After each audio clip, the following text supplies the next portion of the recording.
Life and Campus Ministry for asking me to speak today. It's an honor and a privilege. I'm a retired law enforcement officer, and yesterday's events were very significant in the memorial ceremonies.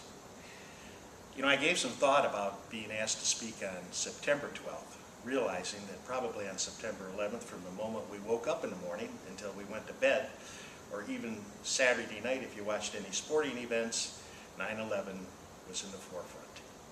So I kind of reflected on, what could I talk about that might just be a little bit, not different, but focus on maybe what we use the term heroes. I'd like to start by saying 9/11 took 77 minutes, roughly, for everything from start to finish. And let's begin with Flight 93 and an individual called Mark Bingham. He was a rugby player. In his honor, they've named a rugby tournament for him out in San Francisco where he lived.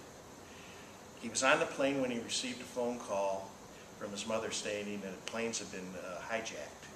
He said to his mother, "This plane's been hijacked." She told him that one of the planes had hit a building, so obviously he knew what was going to happen to this airplane. Mark Bingham and a group of individuals met on the plane and took action themselves. Now you must probably realize the type of experience they were going to have, knowing that the pilots had probably been killed. You can't fly an airplane, so when you take out the hijackers, what's going to happen? Well, we know the results in that Pennsylvania farm field. Incredible courage on a group of people who realized that this plane was going to cause significant damage to their fellow countrymen. Actually, when they debriefed some of the people in the hijacking thing, that plane was headed for the White House. Also, ladies and gentlemen, the Pentagon. And on the lighter side, you can remember the Secretary of Defense, instead of leaving the building, picked up a stretcher and helped carry out the wounded and the dead on the stretcher out onto the street. He made 3 or 4 trips back and forth. He could have left the scene immediately saying, "I'm going to a command post." He pitched in. A very small and significant thing, but I'm quite sure those people in the Pentagon, when they saw the Secretary of Defense carrying a stretcher right with them, that their confidence level was elevated immediately. We can look at the Twin Towers. All right, 3,000 people killed,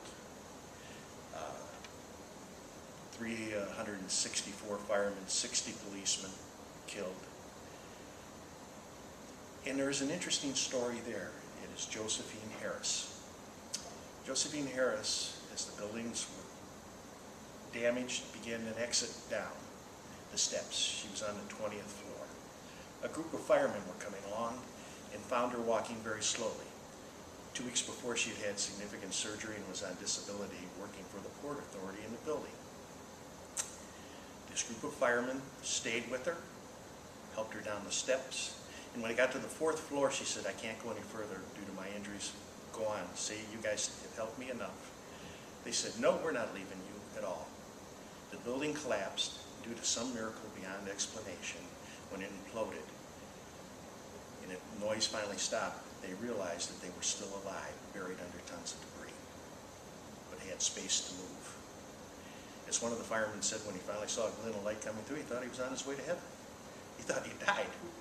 But then he heard the ammunition going off from the Secret Service range that was there, and he thought, "My God, now we're under attack." They took her out. They took care of her. It took 3.5 hours. The story goes beyond that with Josephine and these firemen. Josephine lived by herself and died of a heart attack. The firemen in all the ceremonies and everything always invited Josephine back. They wanted her to be part of that group. They raised money for her funeral, and the funeral director finally gave her a funeral at his cost at St. Joseph's Catholic Church, in which all these firemen were pallbearers. I think the significant thing is Josephine was African American, and these 5 firefighters were white. In all this turmoil in society and what we hear about relations and cultural diversity, these individuals stayed with that woman and would not leave her. And I think it speaks to public service and courage. Here we are in the Franciscan Center, and I think last but not least, what should be talked about is Father Michael Judge. Father Mike, as he was known to the firemen, was a chaplain in the New York City Fire Department. His parish was St. Francis of Assisi, and he was a Franciscan priest. He used to joke with the firemen he wanted to die with his sandals on. He was not only a chaplain to the fire department, but assisted the police department, was a competent to mayors. They would call him deep personal problems. He had Irish wit, as they said, and he really realized the Franciscan mission. He was all over New York City. The poor, food banks, everything. Father Mike was everywhere. September 10th, he went across the street to the firehouse and said Mass, as he would do on a regular basis. And on September 11th, he responded to the towers quite naturally. He was right in the midst of it. The buildings were collapsing. He was giving the last rites to firemen. When the building caved in, and he was killed.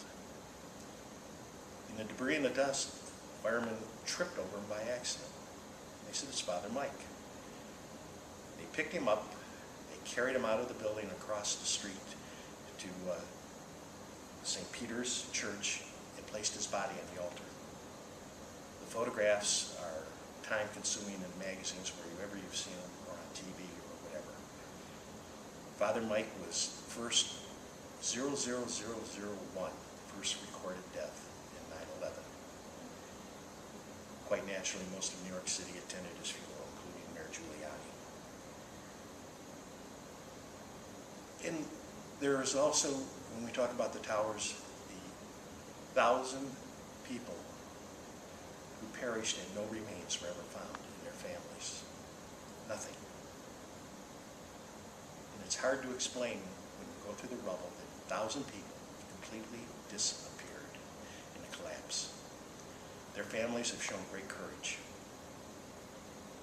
This was a terrible situation, and we use this term closure with a funeral or whatever. They had nothing. They went on with their lives in a positive motion, participating in the development of the memorial. Again, heroes in a silent way.